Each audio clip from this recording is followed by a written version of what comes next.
Hello, this is a prepaid call from Anthony Duke. To accept this call, press 0.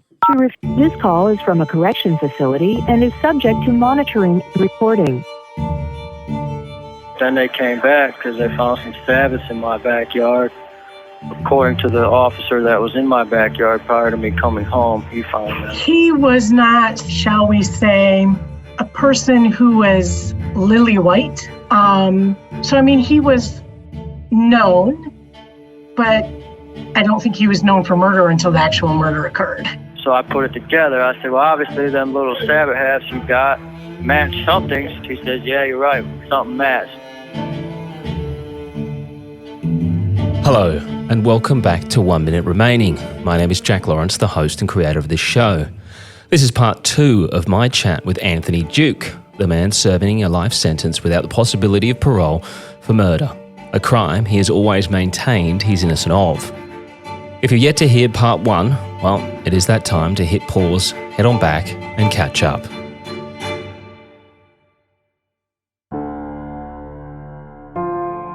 So as we know, these men and women are serving lengthy sentences inside prison, and, as we've heard in the past from the likes of David Talley, violence is always just around the corner.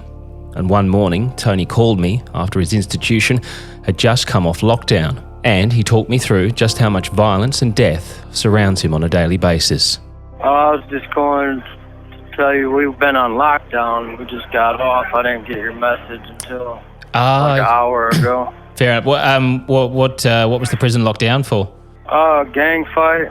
Right. Does that happen a lot? Yeah. How do you avoid that stuff? Yeah, I stay out of it. I try to do my best to not associate with the type of people that are doing things that are unproductive.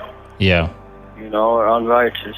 Something that's not good. If you reap what you sow. So if you're doing things that are bad, then bad's gonna come your way.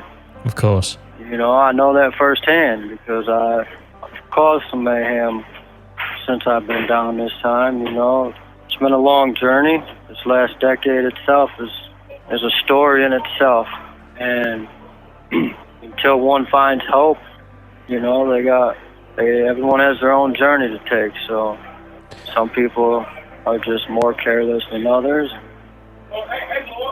or they just love something that's of this world that really doesn't matter. Yeah. And until they figure out what really matters in life, it's going to keep running into brick walls and hurting themselves, because at the end of the day, we can be one of the best things for ourselves, or we can be our own worst enemies. There's been a lot of murders, overdoses, suicides in this year alone, and this year's not even over. I know in one of your messages you told me a person in a cell next to you took their own life. Is that a common occurrence inside the facility? It has been. Every 2 weeks we've been locked down because of either a murder, a suicide, or an overdose. Wow. Causing death. For as many 2 weeks as you can count back, we've been locked down for a period of days because of it. I try to focus on what's important. I look to the future, so I do my best to look through the chaos and the mayhem, find a spiritual peace that gets me through to where none of what goes on around me really affects me.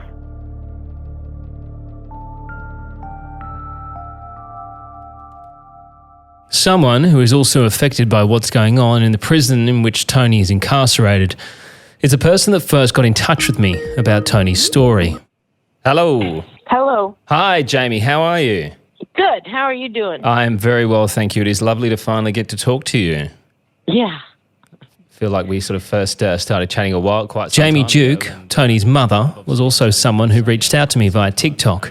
She has been fighting to try and clear her son's name since he was incarcerated, and told me about what Tony was like as a kid. Typical boy. He's a good kid. He used to get in trouble a lot, but not for anything serious until he was a teenager. But he was obsessed with hunting. He wanted to hunt. He was in 4-H his whole life. He used to hunt and do the crafts. He used to do the cooking. He used to enter everything in 4-H. What's 4-H? But 4-H, it's, I can't even tell you what it stands for now. He just turned 34 on Monday. Oh, that's where children raise their animals or live off their land and get rewarded for it. They go to classes, they're groups, they accomplish things, kind of like a Girl Scouts or Boy Scouts, but more for farm kids. Yeah. And he was in shooting sports his whole life. He used to do competitive orienteering, shooting, bow and arrow, archery, everything. He raised animals, showed them at the fair, they win ribbons, and then you sell them at auction, and they make money. So from what he sort of told me, he's quite he wasn't a lazy kind of guy. When he was 7 years old, he used to take the push mower and fill it up with gas and go mow the neighbors' lawns for $5. Yeah. At 7 years old. He knew every farmer in our area, and they used to give him the scrap. He used to help them. And then when they had stuff they wanted cleaned up, they would call him and they'd pay him to do it. He knew everybody. It's not been easy for Jamie over the years, as she spends her days worried about her son being locked away in such a harsh environment. I'll tell you, people don't get it. The mothers and the fathers of these these children that go to prison, it's terrifying because, see, we're in prison too. Yeah. People don't understand that. They just don't get it. Every day we fear for them, especially when we know they're innocent and they're not supposed to be there. It's a whole nother trauma. But nobody gives the parents any credit for what they go through. It's tough having a child in prison. That's all I can say. Yeah, well, as you said, you're essentially doing the time with them. What is it? 10, 16 years I've been dealing with this. 16 years. It's a lot of stress. It's a lot of stress. You worry if they eat, if they're getting beat up, if they're getting raped, if they're getting robbed. They're only allowed so much money per month or the state takes it. Mm. So, it's really hard to eat on $50 a month. As a parent, I don't know do you have children? I have 2, yeah. Okay. As they grow, I don't know how old they are, but as they grow, you learn things about your kids, what you teach them, but you also learn when they're telling the truth. That's something that you'll always know about your children. And I don't know, he's always been a good kid. And I'm not just saying that. He's done stupid stuff. Yeah. But I know why. I know why, because his adopted father, who adopted him when he was 8 months old, he's a narcissist. That's all I can tell you. He's a narcissist. He put electric dog collars on Tony's neck and would electrocute him and all kinds of things. And all that came out in a court hearing right in front of a judge. It was horrible. This man, he just tortured me for 15 years till those kids were adults. It was awful. But he always took it out on Tony. And Tony I know in Tony's head, he always thought if he got a good buck, that Jimmy would love him. If he could get a big trophy deer, his dad would love him. Yeah, he's told me that he was always sort of fighting for his father's approval. That's all he ever did his whole life. Jamie has plenty more to say on Tony's situation, as well as more to be said about Tony's adopted father, and we will hear more of that in upcoming episodes. In our previous episode, we heard the moment that detectives first arrived at Tony's house to chat with him about the murder of his friend and neighbour, Ronald Hauser. In fact, Tony took me through the moment he first met Ronald and how they became friends. In fact, Ronald became somewhat of a male role model in Tony's life. My friend Brian asked me if I wanted to do some tree work one day, and I jumped in the truck with him at 4 in the morning. I went to the city of Detroit, started cutting trees. He liked my work ethic and started cutting trees with him all the time on the weekends. Next thing you know, we're having barbecues and riding four-wheelers. And, I didn't really have many male role models in my life. And he became someone I could go to and just hang out with. And, he had no problem letting us know if we was doing something that was wrong. He would let us know that we was on the wrong track, tighten up, get right. Yeah. Or he'd try to work it out of us. He always had chores to do around his ranch, I mean, there are countless times that he would knock on my door or call me in the middle at 9, 10 at night and want to go for a pizza snack. And we'd go to a pizza place, and we would each order a large pizza, a large breadstick, and a 2-liter, and sit in his little car and just smash pizza and breadsticks and laugh and joke, you know, and go cut down a bunch of trees the next day. So that was his job? Was he an arborist? Or work. Yeah. Sure. Yes, he is.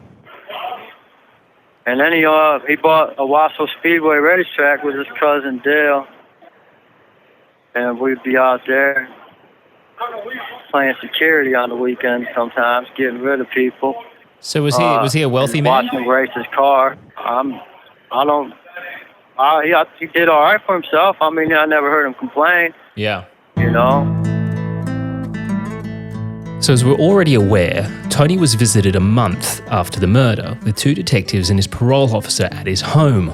But this was no formal questioning. I mean, they questioned me that day. Yeah. At my center island in my kitchen. Yeah, because when they first came to my house, you know, he left and then came back inside, and he had the sabots in his hand, you know, and tried to put them in my hand. So I wasn't trying to pay him no attention. Now we're going to spend a bit of time around the discovery of these sabots, or bullet casings, as it's extremely important. And the way in which such important evidence was seemingly handled has me baffled. I asked Tony about it. Did he photograph the evidence when he found it, or he just found them, picked them up, and I mean, did he treat it like evidence, like, you know? No. No, he didn't photograph it. Nothing. What he did was like printed a picture off of the internet from like Google Images, and this was for trial purposes, so there's no telling when he did it. But he actually put X's on a photo where he says he found them. So they got a photo of your yard, printed it off, and he just put crosses on there where it came from. Yeah. But there's just, I mean, that's ridiculous. I already know. He didn't come get the other detective to be like, hey, look at these. What are we going to do? That's why at first I laughed and thought they was doing some good cop, bad cop type of deal, because he came back in the house and tried to put them in my hand, talk about, oh, what are these? I found these in the yard. Well, if it was something serious and you found it in the yard, aren't you supposed to put as part of a crime scene? It becomes a secondary crime scene. Well, especially if you're investigating a murder. Right, correct. You know, evidence markers, evidence tents and photographs, you know, something and a little more in-depth look of the general area. Not just, all right, well, let's walk out and leave. Yeah, I mean, because they never brought the other detective back there. Yeah, they left. I followed them. I'm not a detective, but I obviously I've never done anything like this, and I'm only someone who watches TV. But I'm assuming if you're investigating a murder, you turn up at someone's house and you find some sabots on the floor, and you go, hold on a second, what are those? You stop everything. You get your partner out there. You're like, hold on, what have we got here? We need to take photos of this. We need to get put them in an evidence bag or something. I mean, treat it like evidence. Right, not have them in your bare hands. No. And especially, he said that he's never seen anything like that before. The only time they ever seen it was what they recovered at the crime scene at the victim's house. It's the only other time they've seen something like that.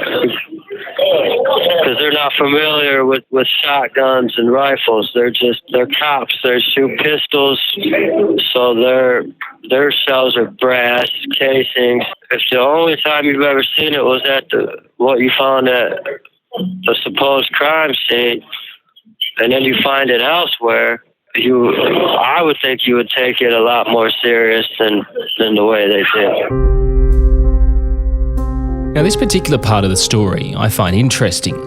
Tony says that he arrived home to find one of the detectives was in his backyard, while his parole officer and another detective were in his driveway. One of the detectives states that he has found some sabots, or bullet casings, in his yard. and asks him if he knows of anyone that might have shot a weapon at his property. Of course, as a felon, it is against the law for Tony to be in possession of a firearm or to in fact shoot one.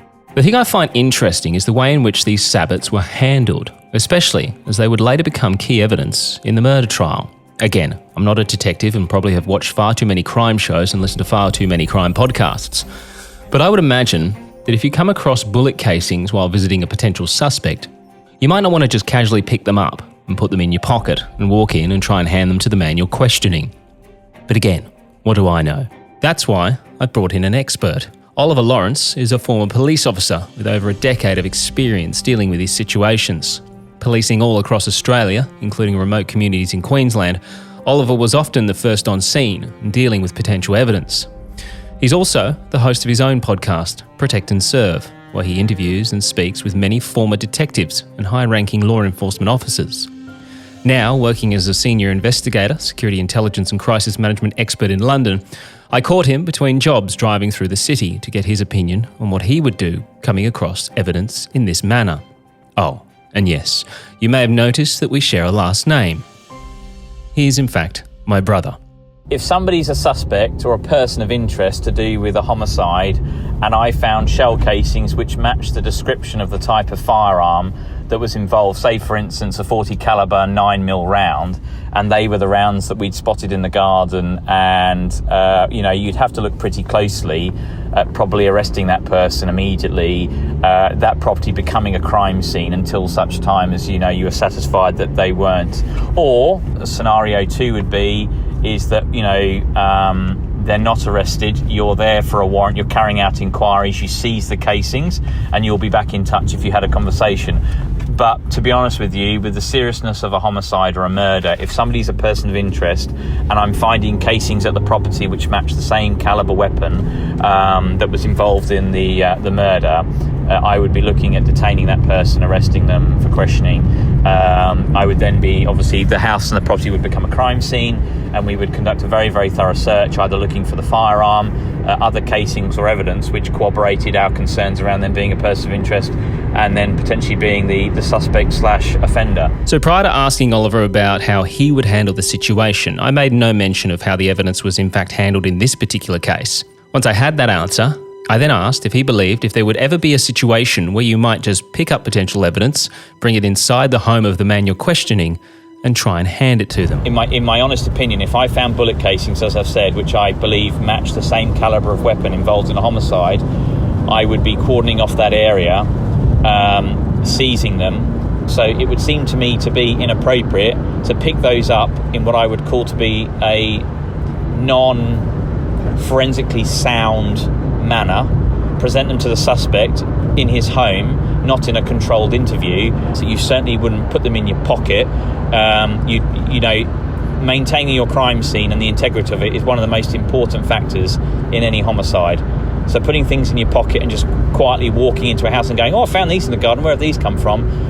For me, is a totally unsound methodology of forensics.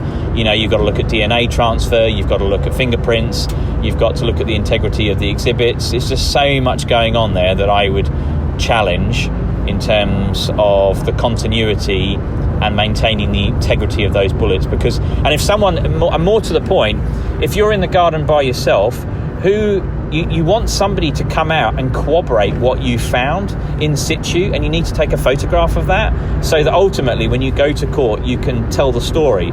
We attended this address for inquiries with a person of interest. Whilst my colleague was inside the house, I just walked around the garden casually. Did I have a warrant to do so? That could be a question. Was I allowed to walk behind there? But I fortuitously found these shell casings, which I took a photo of in situ, and as a result of locating those, I closed down the area. We detained the person of interest. It became a crime scene. We seized the rounds, took photographs of them in situ. Suddenly our person of interest has become a suspect, and we believe our offender. I'm then able to create an interview and question him as to, we found these casings in your back garden. Can you explain how they got there? To do it all then and there and is completely wrong.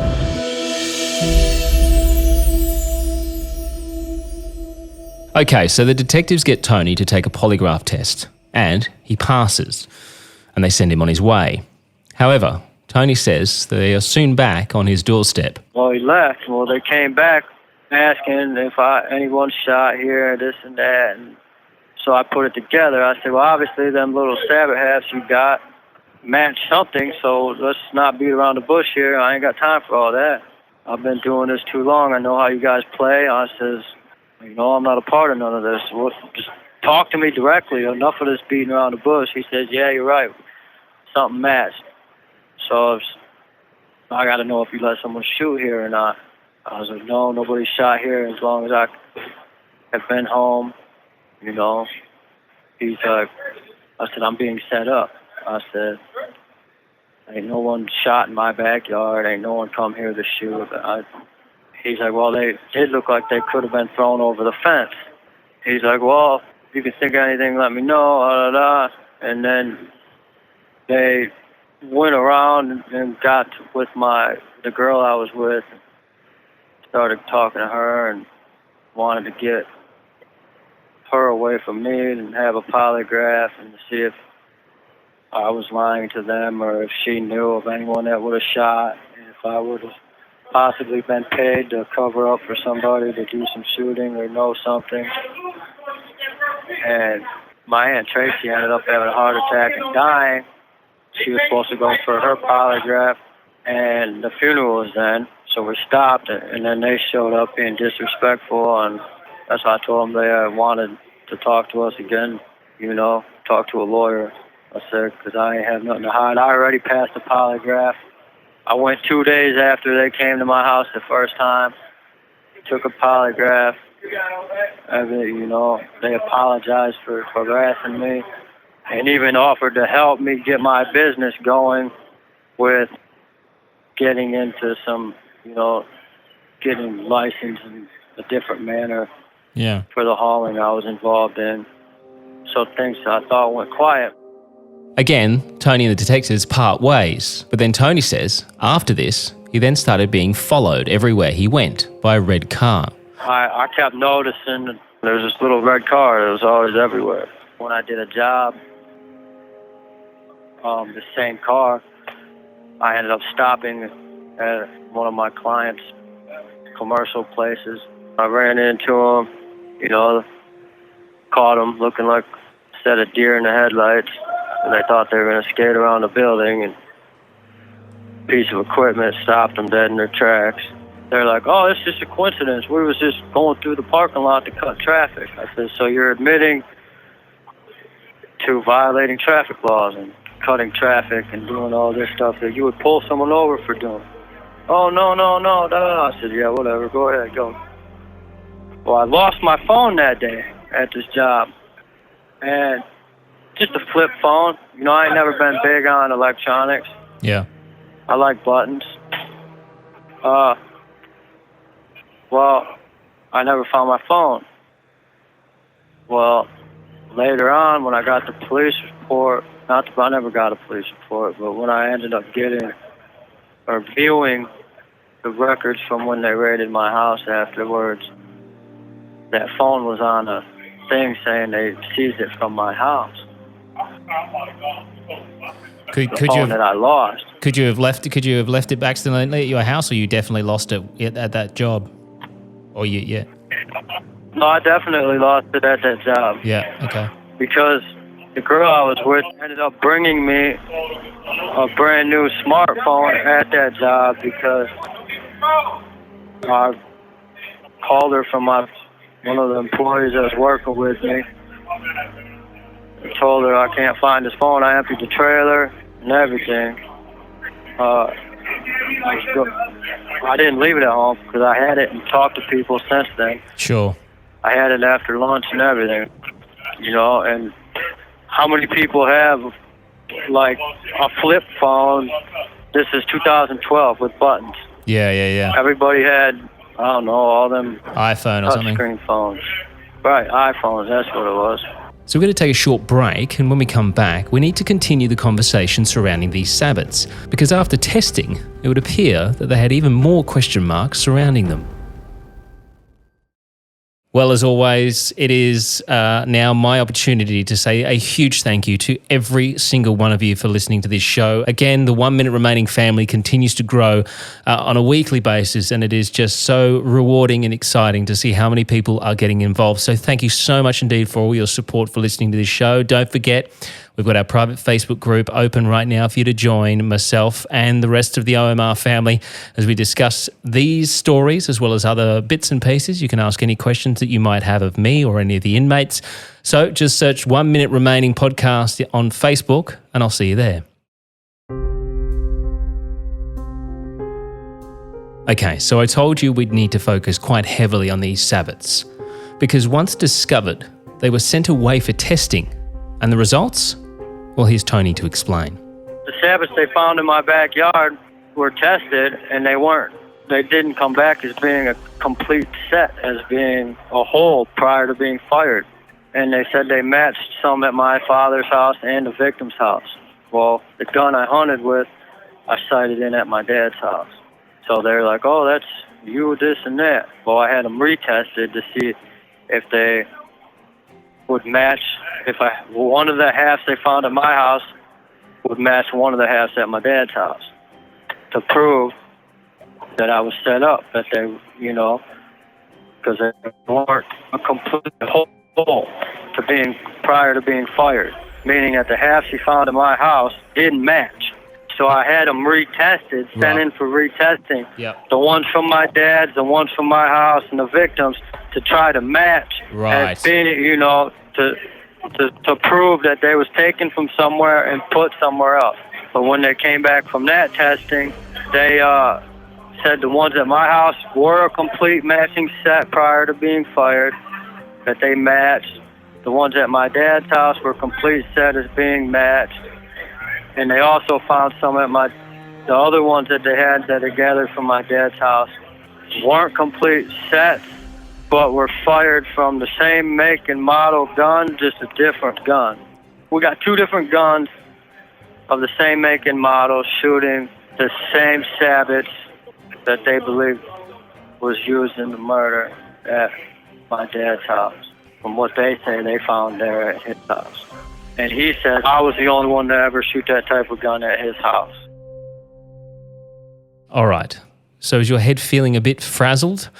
Don't worry, mine was as well, as I'm not familiar with firearms or sabbats. So a quick lesson in sabbats and what they are. A sabbat is a supportive device used in firearms to fit around a projectile like a bullet or a slug and keep it aligned to the center of the gun barrel when fired. So it's basically a casing that when fired, once it leaves the barrel of the gun, it separates into two pieces, and then the bullet or slug continues on to its intended target. So what Tony is saying to us is that detectives are claiming they found some of these sabbats at 3 separate locations: his house, his father's house, and the house of the victim. However, when tested, it was determined that they didn't match as being the complete set when fired. So you take 2 halves and then you put them together, and they don't match. So what we appear to have is 2 sets of sabbats, both of which appear to have been fired from the same make of weapon. Not the exact same gun itself, just the same make. A gun which detectives claim was the weapon that Tony favoured as his weapon of choice when hunting, and a gun they say he was highly proficient in shooting. Now, it does seem to appear, with Tony having a criminal past, the detectives seemed especially focused on him in particular when it came to this murder. I asked him about that.